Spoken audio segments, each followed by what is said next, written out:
कि एसआईआर को बहुत सावधानी से, बहुत सिंसियरली होकर, बहुत जो जानकारी मांगी गई है और जो जानकारी देनी है हमारे वर्कर्स को और आम लोगों से भी मैं अपील करता हूँ कि उनका वोट ना छूट पाए। हालांकि ये जो एक्सरसाइज है ये जिम्मेदारी चुनाव आयोग की है कि कोई भी वोट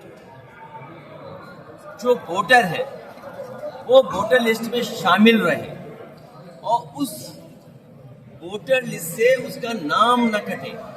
लेकिन इधर हम लोग देखते हैं कि चुनाव आयोग अपना काम छोड़कर पॉलिटिकल लोगों को कैसे परेशान करें, पॉलिटिकल पार्टीज को कैसे परेशान करें, उस दिशा में काम करते हैं। जो प्रोसेस बहुत सिंपल होनी चाहिए, सिंप्लीफिकेशन ऑफ प्रॉब्लम, जो एक लेमैन, एक आम कार्यकर्ता, क्योंकि जो हमारा लोकतंत्र है वो उन लोगों की वजह से मजबूत है जो गरीब हैं, जिन्हें बहुत सारी जानकारी नहीं है। हम तो बहुत से ऐसे लोगों को भी जानते हैं कि जो बहुत बुद्धिजीवी हैं, पढ़े लिखे हैं, अगर वोट डालने जाएं तो कभी कभी राष्ट्रपति के वोट में भी गड़बड़ हो जाता है, राज्यसभा के वोट में भी गड़बड़ हो जाता है। इसलिए जब एसआईआर हो रही है, पूरा रिवीजन वोटर लिस्ट के होने जा रहा है, तो बहुत सिंसियरली हम करें इसको, बहुत सावधानी से करें और एक भी वोट छूटे नहीं। हमें इससे डरना नहीं है, डटे रहना है, जिससे हम अपनी वोटर लिस्ट को ठीक कर सकें। हमें उम्मीद है कि चुनाव आयोग समय समय पर चीजें कैसे सुधरे और बहुत सिंपल कैसे हो, वो बीजेपी का आयोग न बन जाए।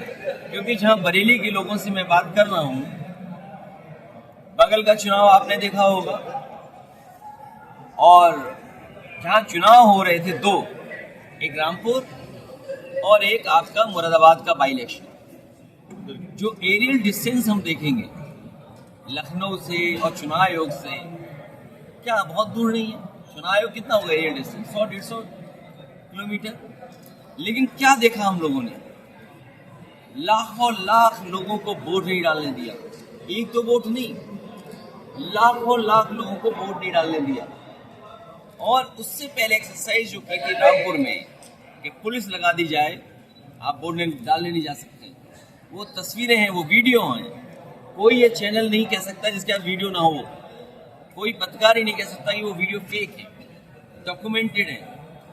लेकिन एक ही शिकायत की गई चुनाव आयोग को, चुनाव आयोग ने किसी पे कार्रवाई नहीं की। इसी तरह जब चुनाव हुआ वहां पर उदरकी में, एक कौन प्रिसाइडिंग ऑफिसर बनेगा, कौन बूथ पर जाएगा, कौन पुलिस रहेगी, कौन एसओ रहेगा, किसको कहाँ ड्यूटी मिलेगी, कितने प्राइवेट ड्रेस में वोट डालने जाएंगे, कहाँ रेड मार्क लगेगा। तो ये जो व्यवस्था की थी चुनाव आयोग को कहते रहे, लेकिन चुनाव आयोग ने कोई परवाह नहीं की, कोई कार्रवाई नहीं की। और मैं आपको दावे के साथ कह सकता हूँ, जो लोकसभा का चुनाव था, अगर कई अधिकारी बेईमानी न करते, तो देश का परिणाम ही दूसरा होता। भारतीय जनता पार्टी दिल्ली में सरकार नहीं होती उनकी। दूसरा, सुना है यहाँ पर जिलाधिकारी आए हैं, किस जिले से आए हैं? सुना अम्बेडकर नगर से आए हैं। कटहरी में ये भारतीय जनता पार्टी के जिलाध्यक्ष बन के काम कर रहे थे। तो जब अधिकारी बीजेपी के बन जाए, आयोग जिनसे काम लेना चाहे वो बीजेपी के हो जाए, तो सोचो लोकतंत्र कितना मजबूत हो। हमारा संविधान, बाबा साहब भीमराव अम्बेडकर जी ने रास्ता जो दिखाया है, हमारा लोकतंत्र कैसे मजबूत है, किस दिशा में जाए, उसके लिए जो जिम्मेदार लोग हैं, अगर वही अन्याय करें। इसलिए हमने कहा कि हमारे लोग सीसीटीवी बन करके देखेंगे और पीपीटी, पीडीएफ प्रहरी बन करके नजर रखेंगे, और हमारे किसी भी कार्यकर्ता का वोट न छूटे। आम जनता से भी हमारी अपील है कि बनाएं। और जो बुनियादी सवाल हैं, ये एसआईआर क्यों कर रहे हैं? हमें आपको काम दे दिया, अब 3 महीने आप सरकार के बारे में सोचो ही मत। आपका वोट लिस्ट में है कि नहीं है वो ही सोचिए। और महंगाई कहाँ पहुँच गई, बेरोजगारी कहाँ है, किसान की आय दोगुनी कहाँ हो रही है, और जो सरकार ने वादे किए थे वो पूरे कितने हुए? आज जब बरेली इतना बड़ा शहर हो गया है, ट्रैफिक की जाम की समस्या का समाधान क्या किया? सॉलिड वेस्ट मैनेजमेंट का समाधान क्या किया, बिजली कितनी महंगी हो गई। अगर कोई इलीगल बिल्डिंग है तो नियम नहीं काम करता, ये किस पार्टी का नेता है, किस पार्टी से सदस्य है, ये काम करता है। इसलिए समाजवादी पार्टी नया विजन, न्यू इंडिया, उसको लेकर आगे बढ़ रही है। नई पीढ़ी के लोग, नई उम्र के लोग, नए लोग इस देश को कैसे और आगे बढ़ाएं, उस दिशा में काम करें। समाजवादी पार्टी भविष्य में बरेली के लिए अपना मैनिफेस्टो बनाएंगे। मान लीजिए यहाँ स्पोर्ट्स फैसिलिटी कैसे दें, लखनऊ में या और अन्य जगह पर बहुत बेटर फैसिलिटीज दी, उसका परिणाम ये हुआ कि आपका स्पोर्ट्स के प्रति लोगों का प्लस टीम्स को बहुत मौका मिला।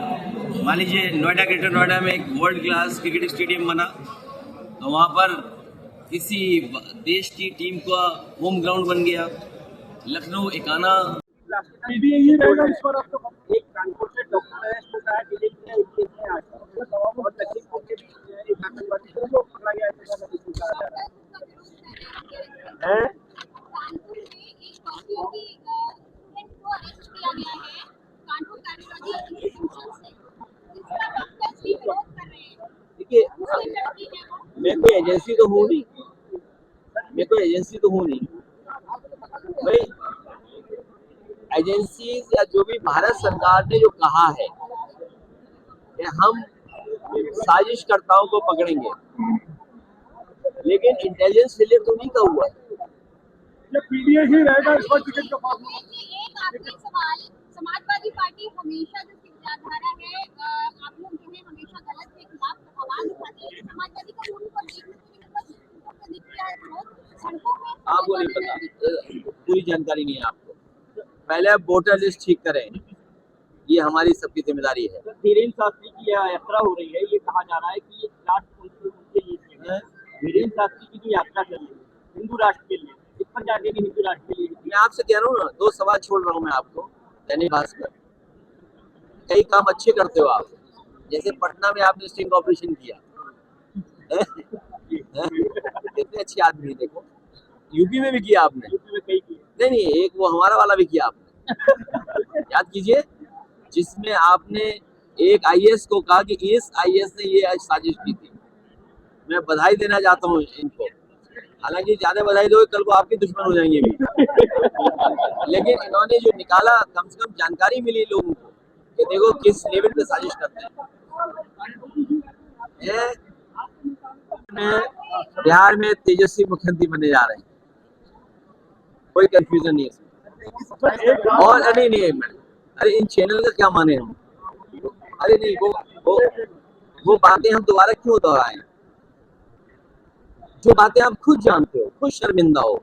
हम तो लखनऊ में थे, प्रेस के लोग खुद शर्मिंदा है कि बताओ इतने अच्छे खासे हमारे हीरो को मार दिया। धर्मेंद्र यादव ने धर्मेंद्र को मार दिया, बताइए इतने बड़े स्टार के साथ क्या किया, कौन कौन चैनल मार दिया। इनका कहना हमने मान लिया तो हमने भी ट्वीट कर दिया।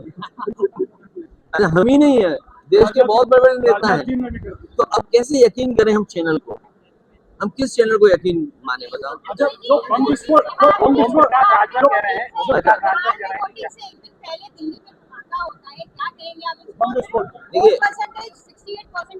देखिए, हमारे देश के प्रधानमंत्री ने भारी मन से कहा है, बहुत ही दुखी हो गई ये कहा है, और बाद में हमारे देश के प्रधानमंत्री उन तमाम पीड़ितों से, घायलों से मिलने भी गए अस्पताल में, और उन्होंने देश को आश्वासन दिया है कि जो षड्यंत्रकारी हैं, जिन्होंने साजिश की है, ऐसे लोगों का पर्दाफाश हुआ, खुलासा हुआ, उन पर कठोर कार्रवाई होगी। इसके आगे क्या बचाया? अगर देश के प्रधानमंत्री बोल दें, उसके बाद क्या बचा है बताओ। अगर आपके पास कोई ऐसी न्यूज हो कि कराची कब्जा कर लिया हो तो बता दो। ट्रम्प टैरिफ के बीच में सिंदूर करने की हिम्मत करेंगे? देखिए, मैं आपसे, मुझे नहीं पता कि आप जानते हुए कि अनजान बने हो, क्योंकि सरकार खुद जानती है कि जो बातें उन्होंने कही हैं, अगर हम वो स्वीकार कर लेंगे तो उन्हें वो भी क्या करना पड़ेगा जो उन्होंने कहा है। उसके लिए तैयारी क्या है आपके?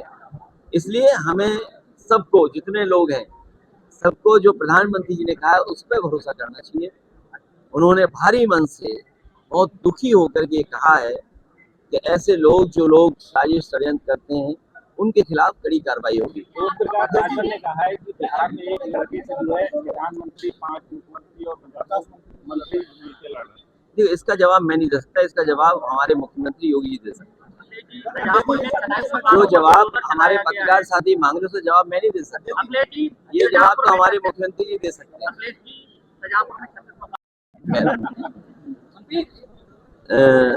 बीजेपी दो चीजें कभी नहीं बताएगी, और आप पूछ लेना जाओ, सुना है बहुत वीआईपी आए हैं इस शहर में आज। एक, जो राशन जिनको मिल रहा है उनकी पर कैपिटा इनकम क्या है? जो हमारे गरीब जिनको राशन दिया जा रहा है उनका पर कैपिटा इनकम क्या है?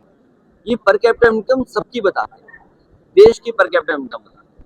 लेकिन एक सूझबूझ के साथ अगर एक पॉलिटिकल पार्टी ये कहे कि वो लोग जो राशन जिनको मिल रहा है उनकी पर कैपिटा इनकम क्या है, और दूसरा, बीजेपी के लोग कोई भी भाषण भारत माता की जय, भारत माता की जय के बिना नहीं शुरू करते। और अभी मेरे साथी कह रहे थे कि वंदे मातरम को लेकर के कुछ चीजें उन्होंने कही हैं।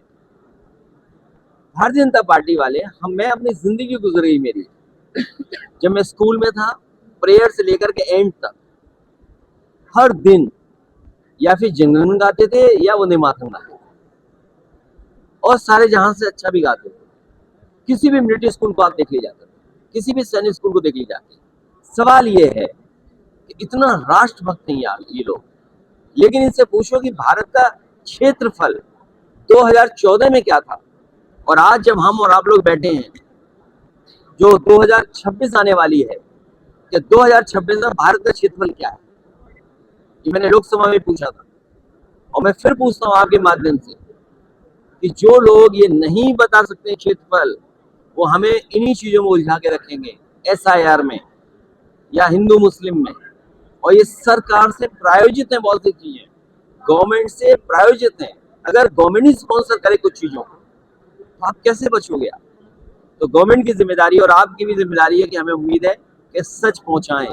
तो दो सवाल मैं छोड़ के जा रहा हूं आपके सामने, महंगाई का, बेरोजगारी का नहीं। जिन लोगों को राशन सरकार दे रही है उनकी पर कैपिटा इनकम क्या है, और हमारा क्षेत्रफल भारत का 2014 में क्या था और आज 2026 में क्यों है, ये बात मैं इसलिए बोल रहा हूँ। यहाँ से एरियल डिस्टेंस क्या होगा चीन का? क्या चीन हमारे बगल में बैठा हुआ? इस चीन को बीजेपी की सरकार ने जमीन भी दे दी और हमारा बाजार भी दे दिया। मेक इन इंडिया क्या होगा बताओ? ये सब लगा हुआ सामान सब चीन का है। तो हमारे देश की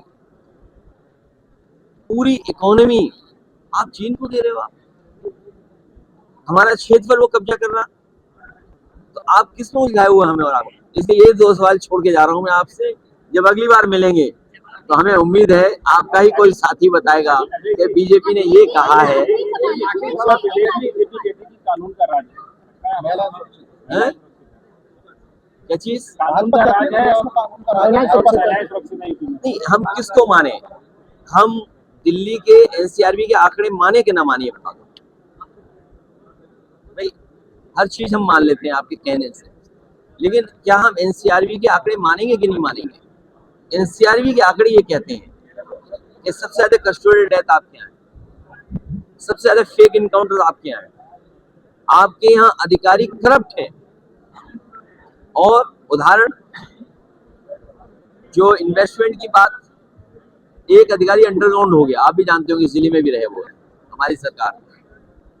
किस अधिकारी किससे दोस्ती थी आपको भी पता है, हमें भी पता है।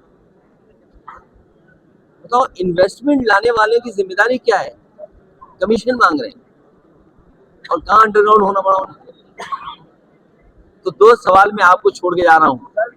एक कि हमारे भारत का क्षेत्रफल और भारत का बाजार चीन को क्यों दे दिया, और तीसरा जो हम कह रहे हैं कि भाई जो हमारे गरीब लोग हैं उनका पर कैपिटा इनकम क्या है, मुझे नहीं पता इंडियन कहाँ जा रहे हैं।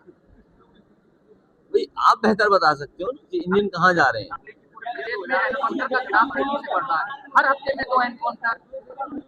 अगर तुम सच न्यूज चलाओ तो तुम्हारा भी इनकाउंटर हो सकता है। आतंकवादी का उसका डीएनए टेस्ट वहां से मिल गया है। नहीं, वो तो एक प्रोसेस है। ये सब चीजें होंगी। ये कब हो रही है? एक्सरसाइज जब घटना हो गई तब। आपकी इंटेलिजेंस फेलियर क्यों है? आपकी इंटेलिजेंस फेलियर क्यों है? और ये केवल यहाँ नहीं, कभी इनका एडमिनिस्ट्रेटिव फेलियर, कभी इंटेलिजेंस फेलियर, और आपने तो बड़े करीब से देखा एडमिनिस्ट्रेटिव फेलियर। भाई इसी शहर में आपने एडमिनिस्ट्रेटिव फेलियर देखा। जो कुछ हुआ है यहाँ पर वो क्या एडमिनिस्ट्रेटिव फेलियर नहीं था? आपकी इंटेलिजेंस क्या कर रही थी? आपको जानकारी थी, जानकारी के बाद भी आपने होने दिया। अगर मान लीजिए यहाँ पर घटना के बारे में जानकारी सोशल मीडिया पे चल रही है, उसके बाद होने दिया आपने, तो वो तो देश की बात है। आज मैं एक वीडियो देख रहा था, न्यूज में एक चैनल में देख रहा था कि महाराष्ट्र में एक ड्रोन, शादी में दूल्हे को जो भी कोई घटना हुई, वो ड्रोन से वो ट्रैक कर रहा है उस बाइक को। बताओ, एक सामान्य व्यक्ति ड्रोन से ट्रैक कर सकता है, और हम तो मून पर, सैटेलाइट पर न जाने कहाँ जा रहे हैं। सोचिए आज की टेक्नोलॉजी कहाँ पहुंच गई, सोचिए। यूपीए सरकार में तो कहा जब टेक्नोलॉजी है आपके पास, आप कॉम्पिटेंट अधिकारी हैं, उसके बाद आपके इस देश में ऐसी घटना हो रही, और कहाँ जो हमारा प्रतीक है आजादी का, जहाँ पर एक प्रधानमंत्री नहीं, न जाने कितने प्रधानमंत्री भाषण देते हैं, वहां पर ये घटना होना।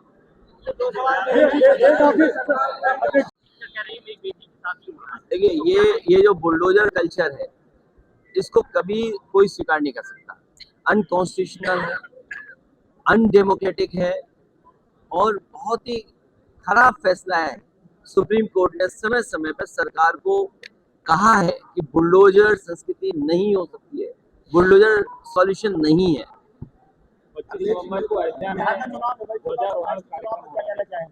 उससे क्या, वो तो कार्यक्रम चलते ही हैं।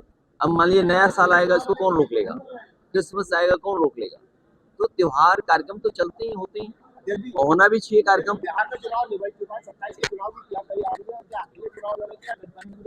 27 का चुनाव आप लोग जिताने जा रहे हो।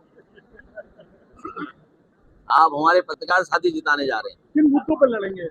जो आपने जो मुद्दे बनाए हैं उन्हीं पर चुनाव होगा। मीडिया का कोई भरोसा नहीं, जिसका ताना उसका गाना। अखिलेश जी योगी जी कह रहे हैं स्कूलों में वंदे मातरम अनिवार्य किया जाएगा। वो देखिए, उनकी बात इसलिए मत मानो, जब उनकी कुर्सी हिलती है तो कम्युनल हो जाते हैं। आप यकीन करना, ये बात सीरियस लेना, अपने जैसा मत बनाना या न्यूज बेसिकली मत बनाना।